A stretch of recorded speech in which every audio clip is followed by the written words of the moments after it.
Se sentir en décalage. Quand j'ai annoncé le sujet de cet épisode dans ma newsletter et en story, et plusieurs d'entre vous ont manifesté de l'intérêt ou de la curiosité pour le sujet, j'ai l'impression que ça vous parle. Je dédicace cet épisode à bon nombre de mes coachés actuels et passés qui se reconnaîtront. Je suis Émilie Lefatan, coach professionnelle et formatrice. J'accompagne les profs et les professionnels de la pédagogie à retrouver confiance en eux et à y voir plus clair dans leur métier, à retrouver de l'énergie et du sens au quotidien. Et dans ce podcast, on réfléchit, on se questionne et on partage des clés concrètes pour pouvoir mieux vivre son métier, nourrir sa pratique et remettre du bien-être dans son quotidien de prof. Alors si tu as envie de prendre un temps pour toi, de souffler un peu et de réfléchir à ta façon de travailler ou à ta vie de prof, mets tes écouteurs, installe-toi confortablement et c'est parti.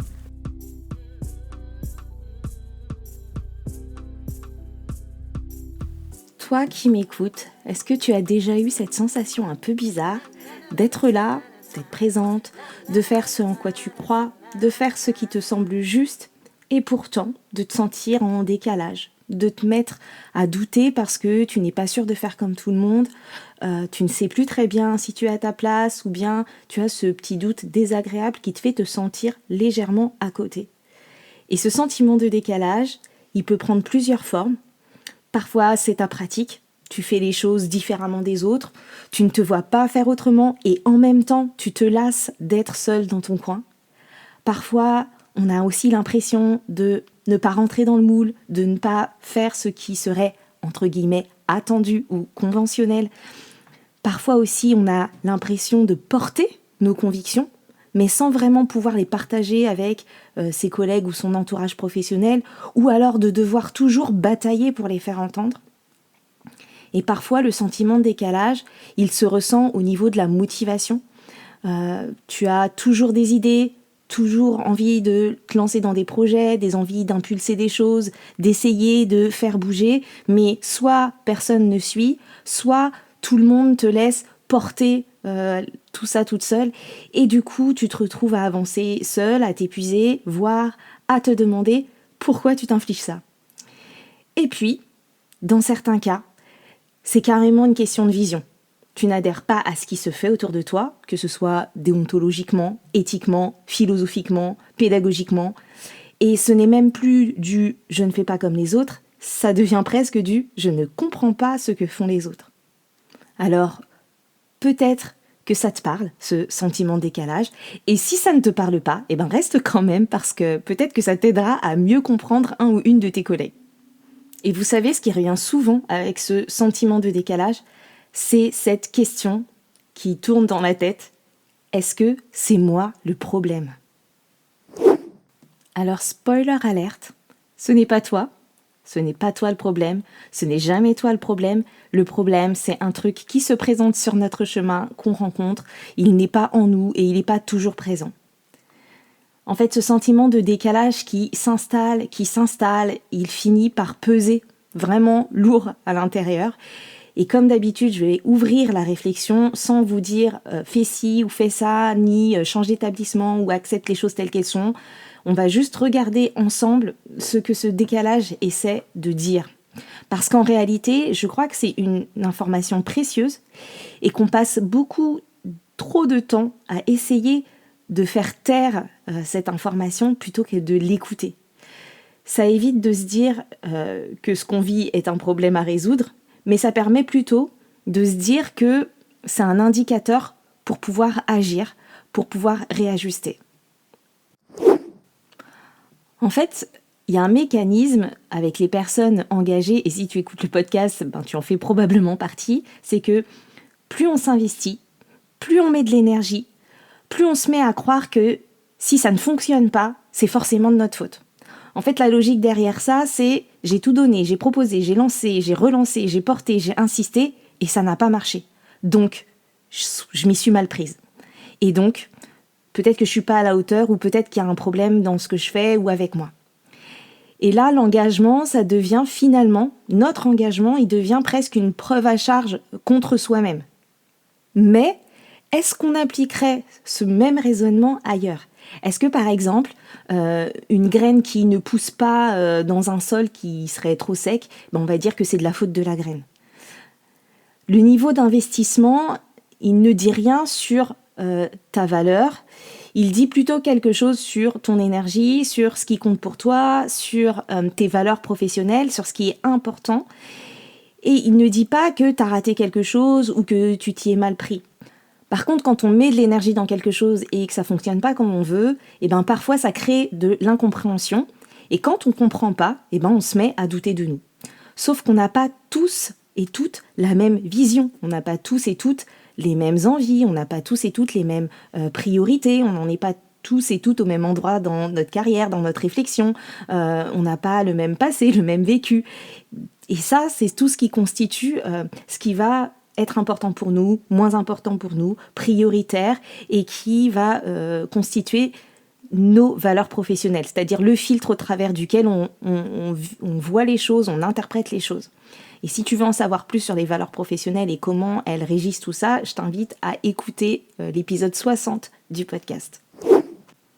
Pour aller plus loin, alors je vous ai parlé de graines, je vais vous parler de perroquets et de poules. J'aime bien les images farfelues et j'imagine vos têtes à vous dire mais qu'est-ce que ça vient faire là, un perroquet et des poules?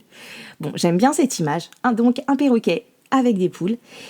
Le perroquet, il ne fait pas les mêmes bruits, il ne picore pas le sol de la même façon, il voit plus loin parce qu'il est capable de voler, il s'exprime autrement. Et si on lui disait en fait t'as un problème, t'arrives pas à t'intégrer au milieu des poules, ça fonctionne pas, vous n'arrivez pas à communiquer, on trouverait ça un peu absurde. Bien sûr que le perroquet il va se sentir en décalage, bien sûr qu'il va avoir du mal à embarquer les poules dans ses aventures et qu'il va aussi trouver que picorer c'est pas ouf. Et il n'y a pas de problème de compétence là chez ce perroquet, il y a juste qu'il n'est pas dans la bonne pièce, il n'est pas au bon endroit. Et parfois c'est de là que vient ce sentiment de décalage. Et c'est ce que vivent beaucoup de profs très engagés, très impliqués, quand il y a un écart d'engagement trop important avec leur entourage professionnel. On pense avoir un problème parce que ça frotte, parce que ça ne colle pas, parce qu'on se sent seul dans ses convictions. Mais en fait, c'est pas forcément un problème de compétence ou de caractère ou de savoir-faire ou de savoir s'y prendre. C'est plutôt un problème de contexte. Et je vous rassure, j'aime autant les poules que les perroquets. Il n'y a pas de condescendance dans cette comparaison. C'est juste que c'est pas la même chose et c'est vraiment pas la même chose. Et d'ailleurs, une fois qu'on le sait et qu'on a compris juste qu'on est un perroquet parmi des poules ou une poule parmi des perroquets, et bien après on peut décider soit de rejoindre la pièce des perroquets, soit se dire maintenant que j'ai compris la différence de fonctionnement, je vais rester parmi les poules parce qu'il y a telle chose qui me conviennent bien et c'est complètement ok. Et là où je veux en venir, c'est donc que c'est pas un problème de compétence quand on se sent en décalage, parce que un problème de compétence, ça se travaille, on peut se former, on peut s'améliorer.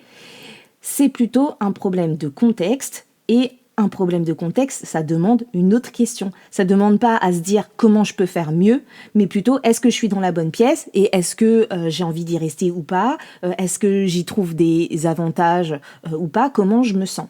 Et parfois on s'épuise à faire plus et encore plus, alors qu'en fait on est juste dans un contexte qui ne convient pas à cette façon de faire ou à cette façon de penser.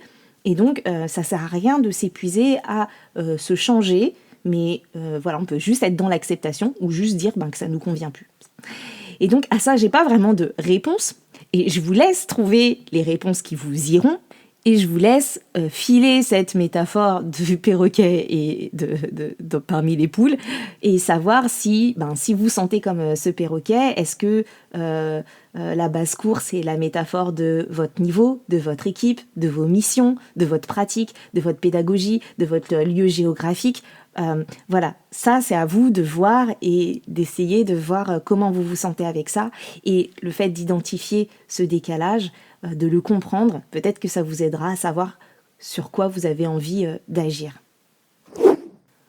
Toujours en lien avec ce décalage, et notamment quand il est lié à parfois un surinvestissement ou une grande motivation, il y a quelque chose, une représentation, une croyance que je voudrais mettre en mots.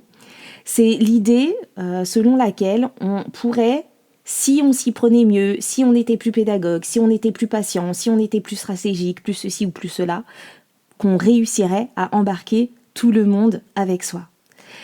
Quand on a des valeurs hautes de coopération, de collectif, etc., eh bien on peut s'illusionner en pensant qu'on peut toujours embarquer tout le monde et que si on n'y arrive pas, eh bien c'est parce qu'on le fait pas bien. Et du coup on s'épuise à convaincre, à reformuler, à relancer, à espérer que cette fois les collègues vont suivre, que la direction va s'impliquer, que le projet va décoller collectivement et qu'il y aura enfin de la concertation, voilà.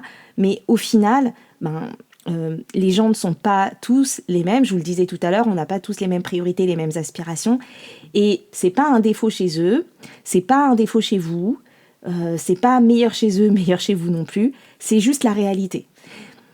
Et il y a quelque chose d'encore plus inconfortable à accepter, c'est que on n'a pas tous la même faculté ou la même envie de s'impliquer, et on va pas tous s'impliquer de la même façon dans sa vie professionnelle, dans un projet, etc. Et il y a beaucoup de personnes qui ont besoin que quelqu'un prenne le lead. Et elles fonctionnent très bien comme ça. Elles n'ont pas envie de co-décider, de tout, de co-construire. Elles n'ont pas envie d'horizontalité totale. Elles ont besoin d'un cadre, d'une direction, et elles s'y épanouissent parfaitement. Et parfois, on peut interpréter ça comme de la passivité, mais c'est juste un fonctionnement différent d'autres personnes. Alors la vraie question, c'est est-ce que ça me convient à moi d'endosser ce rôle-là? Est-ce que ça me convient d'être celle qui impulse, qui porte, qui donne la direction, qui relance, qui propose des idées, etc., sans attendre que ce soit réciproque forcément? Peut-être que oui. Peut-être que tu vas m'écouter et y trouver du sens, de la satisfaction, de l'impact, et te dire, voilà, c'est ok si moi j'ai eu des envies, des propositions à faire, des idées, et que je les lance, et que tout le monde n'est pas embarqué, mais qu'il y en a qui me suivent, voilà. Et peut-être que non, peut-être que toi tu vas te dire, en fait non, moi j'ai pas envie d'être cette personne qui porte, qui propose, qui impulse tout le temps, j'ai besoin d'être dans un contexte plus stimulant, j'ai besoin d'un collectif où les gens arrivent avec leurs propres idées, et où il y a de l'émulation intellectuelle, etc. Peut-être que t'as pas envie de prendre le lead sur certaines choses, et que tu as plutôt envie d'une mission qui te donne plus d'autonomie, plus de prise d'initiative, plus de reconnaissance de ce que tu apportes vraiment. Voilà, les deux sont valides, enfin tout ça c'est valide, mais l'idée c'est de pas les confondre et de pas penser que tout le monde fonctionne pareil et que tout le monde voit les choses de la même façon, et ce qui va contribuer à ce sentiment de décalage. Alors qu'une fois qu'on a compris que tout le monde était différent, avait des aspirations différentes, regardait les choses différemment, peut-être qu'on se sent moins en décalage, mais qu'on se reconnecte un petit peu plus à notre unicité. Donc si on revient à cette sensation de départ, de décalage, je ne crois pas que ce soit un signal d'alarme, je crois plutôt que c'est une boussole. Ouh, encore une analogie. Et donc plutôt que de voir ça comme un signal d'alarme de quelque chose qui ne va pas chez soi, eh bien c'est plutôt une boussole qui pointe vers tes besoins réels. Besoin de stimulation intellectuelle, ou besoin d'autonomie, ou besoin d'initiative, ou besoin de reconnaissance de ce que tu construis, ou besoin d'être dans un environnement qui tourne à la même vitesse que toi. Et ne te dis pas que c'est de l'arrogance ou que c'est de l'impatience, c'est juste de la connaissance de soi. Et l'image qui me vient, c'est celle d'une voiture qui roule en 5e à 50 km/h. Le moteur tourne, ok, la voiture elle avance, mais il y a quelque chose qui sonne faux, il y a un bruit sourd, il y a une résistance, on sent bien que ça force sans raison apparente, ou qu'il y a un truc qui devrait changer de rapport. Et quand on roule en sous-régime ou en sur-régime, on sait bien que la voiture n'est pas en panne. C'est juste qu'elle n'est pas dans le bon rapport. Elle a besoin d'un espace pour accélérer, ou de passer en 3e pour, négocier un virage. Et on ne va pas se dire qu'il faut changer de voiture, que la voiture a un problème. Ou alors on va changer de route pour pouvoir vraiment rouler en 5e. Alors si tu te reconnais dans tout ça, dans ce décalage, si peut-être que tu ressens de l'ennui mais que t'en as un petit peu honte, ou que tu t'épuises d'avancer seul, ou que tu as cette sensation de décalage qui revient en boucle, eh bien voilà les 3 questions que je t'invite à te poser. Et l'idée, ce n'est pas de décider quoi que ce soit là, tout de suite. On va juste essayer de commencer à se regarder honnêtement, à se poser des questions pour prendre un petit peu de recul. Donc la première question, c'est est-ce que ce rôle ou cette posture, celle que tu as aujourd'hui, est-ce que ça te convient tel que c'est ? Et est-ce que tu acceptes juste les limites de cette situation, mais que ça te va au final ? Peut-être que tu es bien là où tu es et que juste tu te poses cette question, mais qu'au final, voilà, en quoi c'est un problème ? Est-ce que c'est vraiment un problème dans ton quotidien ? La deuxième question, c'est est-ce que tu as besoin d'un contexte différent, d'un environnement qui tourne à la même vitesse que toi, en plus rapide ou en plus lent, selon ton besoin ? Voilà, est-ce que tu as besoin d'un contexte différent ? Ou bien est-ce que le contexte dans lequel tu es, finalement, il y a des avantages parce que ça te stimule ou ça te permet d'autres choses, tu y gagnes d'une certaine manière, voilà. Et la troisième question, c'est est-ce que ce qui te manque aujourd'hui, c'est des missions différentes ou des projets différents ou une façon de fonctionner différente ou bien des personnes avec qui travailler différemment, mais dans ce même contexte ? Est-ce que peut-être tu as besoin de plus d'autonomie ou plus d'initiative ou plus d'espace pour ce que tu sais vraiment faire ? Voilà, est-ce que dans ce contexte, ce dont tu as besoin, en gros, tu peux faire bouger des choses pour l'obtenir et pour te sentir moins en décalage ou plus à l'aise avec ta façon de fonctionner ? Il n'y a pas de bonne réponse, il n'y a pas de réponse universelle, il y a juste ta réponse à toi et il n'y a aucune précipitation à avoir, à trouver une réponse, à agir. Il n'y a pas de culpabilité à ressentir. Tu n'es pas un problème à résoudre. Tu es peut-être juste un perroquet qui cherche sa pièce. Si tu t'es reconnu, si ça t'a parlé, si ça t'a aidé, eh bien je serais curieuse de savoir ce que tu en fais, ce que tu as compris. Si tu t'es pas senti concerné mais que ça t'a permis de comprendre un ou une de tes collègues, n'hésite pas à me le faire savoir aussi, que ce soit par mail, sur les réseaux, il y a plein de moyens de communiquer avec moi. Et puis si tu veux aller plus loin sur ces questions de sens, de positionnement, de c'est quoi le bon contexte pour moi, eh bien tu sais que tu peux me solliciter. Et on peut travailler sur ça ensemble. Merci d'avoir écouté cet épisode du podcast Mes trucs de prof. Si vous avez envie d'aller plus loin, vous pouvez découvrir mes 2 livres, Gestion de classe, mode d'emploi et Enseigner selon son profil. Celui-ci est un guide pour explorer la connaissance de soi en tant que prof avec des apports théoriques clairs, des expériences concrètes et des exercices introspectifs. Et si vous sentez que c'est le moment de vous faire accompagner, je propose aussi des coachings personnalisés. Rendez-vous sur metrucsdecoach.fr/contact. Vous pouvez également recevoir chaque mois un concentré d'idées, de réflexions et de compléments dans ma newsletter. Pour vous y inscrire, rendez-vous sur metrucsdecoach.fr/newsletter et tous les épisodes du podcast sont disponibles sur metrucsdeprof.fr ou sur votre application de podcast préférée. Et si le podcast vous plaît, pensez à lui attribuer quelques étoiles et pourquoi pas un petit mot. Et surtout, partagez l'épisode, c'est le meilleur moyen de soutenir le podcast et de faire connaître mon travail à d'autres. Je vous retrouve très bientôt pour un prochain épisode et d'ici là, prenez soin de vous. Bye bye.